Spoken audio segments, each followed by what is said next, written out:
1 Timóteo, capítulo 3.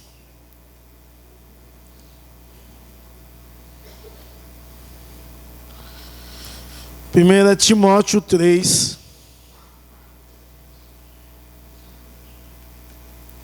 Eu vou convidar, eu também hoje esqueci os meus óculos. Eu vou convidar o Juliano para fazer essa leitura, que já foi diácono. Não sei por que não volta ao exercício. Né? 1 Timóteo 3, do verso 8 ao verso 13.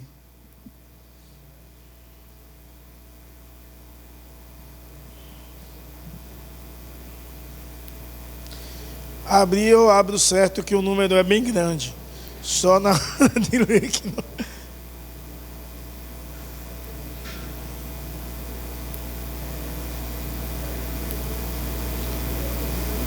Verso 8 ao 13. Do 8 ao 13. Pais, queridos, semelhantemente, quanto a diáconos, é necessário que sejam respeitáveis, de uma só palavra, não inclinados a muito vinho, não cobiçosos de sorte da ganância, conservando o mistério da fé com a consciência limpa. Também sejam esses primeiramente experimentados, e, se mostrarem irrepreensíveis, exerçam o diaconato. Da mesma sorte, quanto a mulheres, é necessário que sejam elas respeitáveis, não maldizentes e temperantes e fiéis em tudo. O diácono seja marido de uma só mulher, e governe bem seus filhos e a própria casa, pois os que desempenharem bem o diaconato alcançam para si mesmos justa preeminência e muita intrepidez na fé em Cristo Jesus. Amém? Obrigado. Que o Senhor nos nossos corações aplique a porção da palavra lida. Vamos orar? Senhor, nós te louvamos e te agradecemos pela tua palavra. E queremos te pedir, ó Deus, que a mesma venha falar aos nossos corações e às nossas vidas, em nome de Jesus. Amém. Meus amados, o diácono tem de ser alguém experimentado. Diácono tem de ser alguém que tenha experiência com Deus e com o serviço diaconal.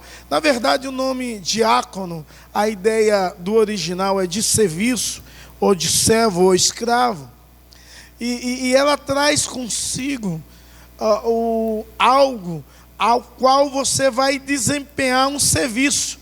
Inicialmente, esse serviço foi tão somente para atender os órfãos e as viúvas, segundo Atos 6, mas posteriormente isso mudou, e isso melhorou, e isso aumentou, e o serviço diaconal foi cada vez mais mudado e acrescentado coisas ao seu serviço.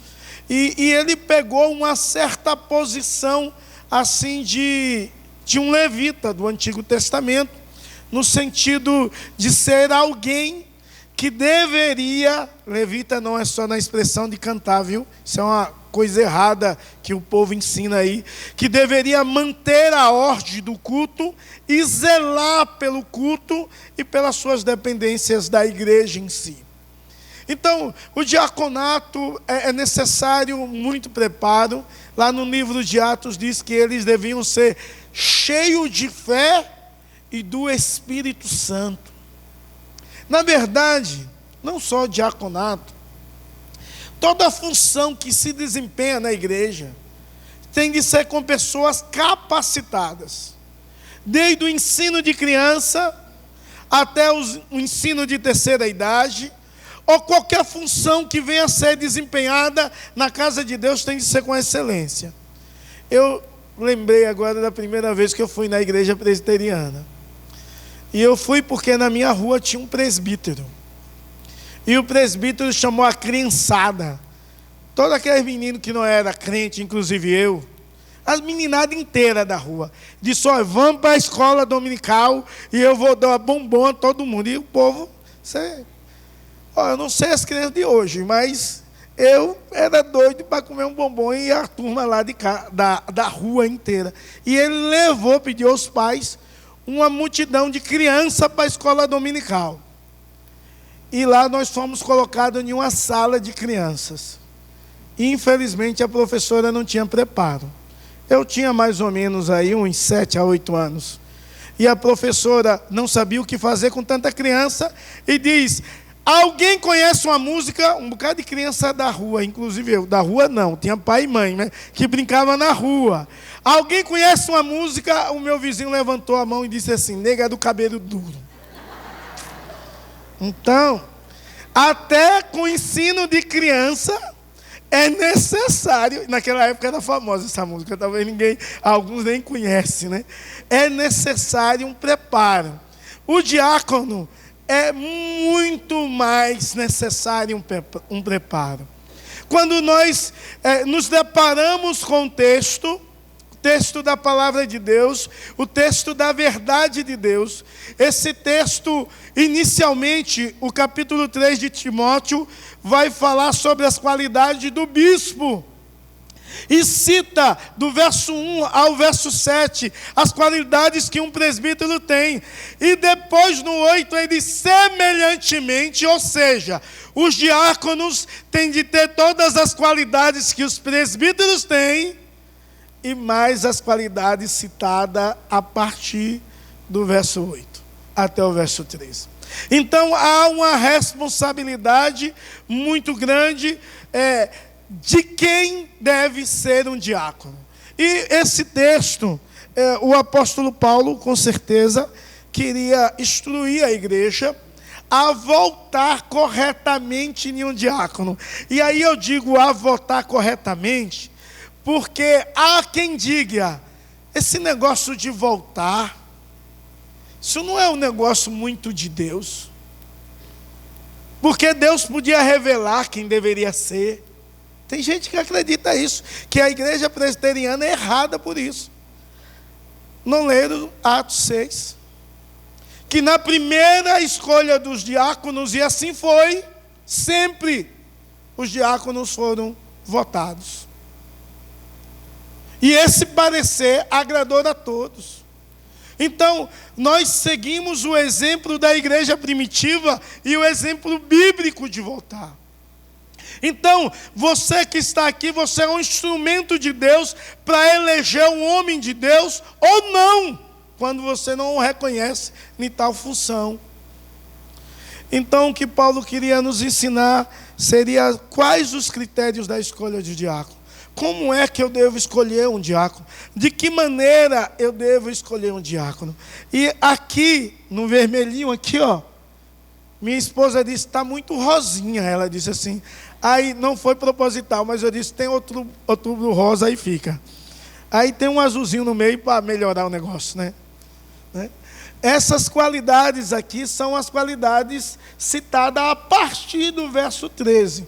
Irrepreensível, não dá de uma só palavra, respeitável, não dominado por bebida, não cobiçoso. Isso é o que o diácono deve ser. O que a nossa igreja ensina a respeito do diaconato? O manual presbiteriano, ele ensina no artigo 53 que o diácono é um oficial eleito pela igreja, ordenado pelo conselho, para, sob a supervisão deste, dedicar-se especialmente, letra A, a arrecadação de oferta para fins piedosos, letra B, ao cuidado dos pobres, doentes e inválidos, letra C, a manutenção da ordem e reverência nos lugares reservados ao serviço divino, e letra D, exercer a fiscalização para que haja boa ordem na casa de Deus e nas suas dependências. O nosso manual presbiteriano fala também sobre o diaconato, como é que deve ser o diácono. E o diácono, ele tem de ter essas funções segundo o manual. Mas o texto bíblico de Atos, capítulo 6, ele destaca 3 funções do diácono, ou 3 requisitos para ser diácono. Ele diz primeiro que o diácono tem de ser de boa reputação. E em segundo lugar, o diácono tem de ser cheio do Espírito. E em terceiro lugar, o diácono tem de ser cheio de sabedoria. A ideia da escolha de 7 homens, lá em Atos 6, eram homens com essas características, de boa reputação, cheio do Espírito e cheio de sabedoria. Então, o diácono, segundo Atos 6, tem de ser alguém de boa reputação, alguém de bom testemunho, alguém do qual as pessoas possam dizer: aquele ali é um oficial de nossa igreja. Tem de ser alguém cheio de Deus, que busca o enchimento do Espírito Santo contínuo sobre a sua vida, e alguém cheio de sabedoria, para lidar com os conflitos da vida, para lidar com as situações adversas da igreja, para ser um homem com sabedoria, não levar pessoas a contendas, a discórdias e a briga. Então, quando lemos Atos, vemos que aqueles 7 homens extraordinários, pelo menos 3 se destacavam no meio deles. O primeiro era Estevão, que ele fazia o papel do diácono na assistência da viúva, mas aquele homem morreu pregando a palavra e fazendo uma exposição bíblica extraordinária a respeito de Jesus, desde dos profetas até Cristo. Alguém que conhecia com uma profundidade a palavra de Deus. Um outro que eu gostaria de destacar nesses primeiros 7 diáconos era a pessoa de Filipe. Filipe era um homem cheio do Espírito Santo, e o destaque também é positivo. Filipe saía a pregar o Evangelho e a ensinar a verdade de Deus. Filipe foi possivelmente o único homem que Deus tirou de um lugar, fez sumir em um lugar e aparecer no outro. Algo extraordinário, miraculoso isso. E ele vai pregar para um eunuco da Etiópia, e ele pergunta: entendes o que lê? E o eunuco diz que não entende, se não há quem explique. E ele sobe no carro e ele começa a ensinar a verdade de Deus, que o profeta Isaías ali falava sobre Cristo. Então temos Estevão, um pregador cristocêntrico, que liga o Antigo Testamento à pessoa de Cristo. E temos um homem chamado Filipe, entre os 7, que também sabia fazer a mesma coisa com grande destreza de conhecimento da verdade de Deus. Eu gostaria de citar um dos diáconos que foi escolha divina, mas que possivelmente se perdeu pelo caminho e dá um mau testemunho do terceiro diácono daquela galeria de 7. Nicanor, né? Nicolau, né? Esse diácono, ele criou um movimento anos depois, um movimento herético, terrível no meio da igreja. Ele se desviou dos princípios de Deus, se desviou das verdades de Deus. E a palavra de Deus exorta aos seguidores deles lá no livro de Apocalipse, aos nicolaítas, os seguidores dele, que se desviaram dos princípios de Deus e da verdade de Deus, se desviaram da palavra. Os demais nós não sabemos como foi a vida deles, mas sabemos que eles eram respeitáveis.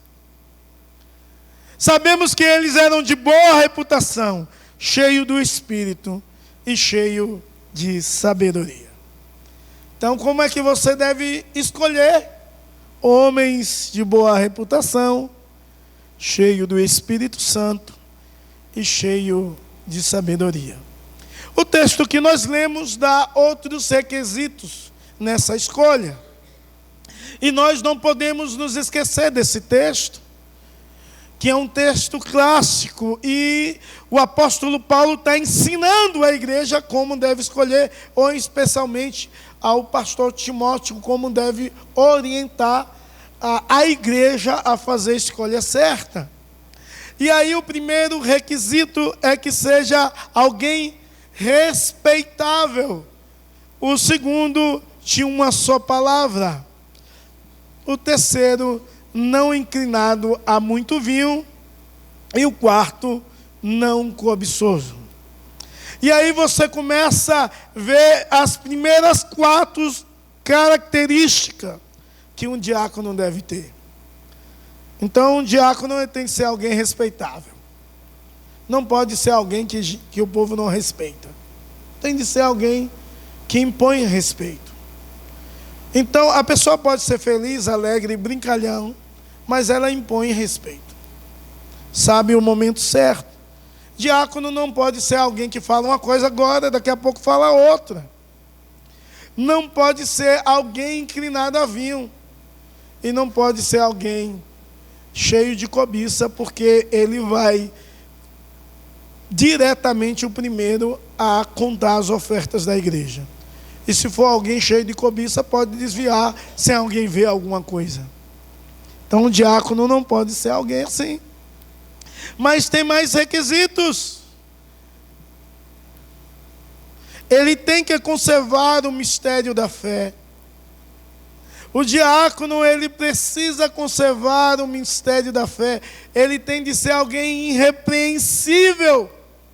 E a vontade de Deus é que o diácono não seja alguém perfeito, mas seja alguém que busca a perfeição. E é claro que quando nós entendemos a palavra irrepreensível, aqui dizemos, quem não merece repreensão. Não é assim, totalmente. Porque não existe ninguém perfeito. Todas as pessoas falham em algo, mas é alguém que corre para o alvo, é alguém que cresce espiritualmente, é alguém que está desenvolvendo a sua fé e se aproxima cada vez mais de Deus. Então, alguém que tem uma responsabilidade de buscar a Deus de uma forma extraordinária. O diácono também não pode ser maldizente. Infelizmente, é uma praga a pessoa ser maldizente ou murmuradora, porque é o contrário de adoração. Então, o diácono, ele tem de sentir prazer em servir, não pensar assim, meu Deus, hoje tem culto e eu tenho de ir meia hora antes para abrir a igreja. Eu não queria ir, irmão, não devia ser diácono. A SAF inventou uma programação agora, para que isso? Não poderia, irmãos. Porque a pessoa tem de ter a alegria que Davi teve. Alegrei-me quando me disseram, vamos à casa do Senhor. Ele tem de prazer em servir a Deus e servir com alegria. E quando ele desempenha essa função, ele tem de entender que glorifica a Deus. O diácono tem de ser temperante, fiel em tudo, tendo uma única mulher e que governe bem a sua própria casa. Então, o texto nos ensina de forma especial que o cuidado com a noiva de Cristo é do diácono. O diácono tem de cuidar da noiva de Cristo, da igreja. O diácono tem de ter uma prontidão para servir. Quando entendemos essas características, o diácono tem de conhecer a realidade financeira da igreja. E quando eu digo da igreja, é dos seus membros. Porque é a partir dos diáconos que tem de saber a necessidade de cada um. E conduzir isso ao conselho ou à igreja, a uma forma de arrecadar e melhorar a situação de vida do meu irmão e da minha irmã, que talvez está passando uma necessidade e ninguém sabe. Então o diácono, ele tem de ser alguém que conheça a realidade financeira. Tem um irmão aqui bom, tem uma boa condição e de repente ele perde o emprego. Está há 2 anos desempregado. Será que a condição financeira dele continua boa? O diácono tem de ter essa função, de ir visitar e conversar com a pessoa. Como é que você está? Em que a igreja pode ajudar? Se tiver doente, não tiver condição, a igreja precisa assistir com o remédio. E quando eu digo a igreja, seja o dinheiro dos dízimos e das ofertas, ou contribuições de irmãos, mas é necessário fazer. E quem vai fazer isso? É os diáconos. Então, entendendo isso, devemos entender que o diácono, ele tem de ter uma fé em ação. Ele não tem de ser só alguém que crê, mas ele tem de ser alguém que age em meio àquilo que ele crê, para a glória de Deus e benefício do próximo. A fé tem de ser uma fé em ação. Entendendo essas características inteiras citadas nesse texto, ele tem pelo menos 3 espécies de governo.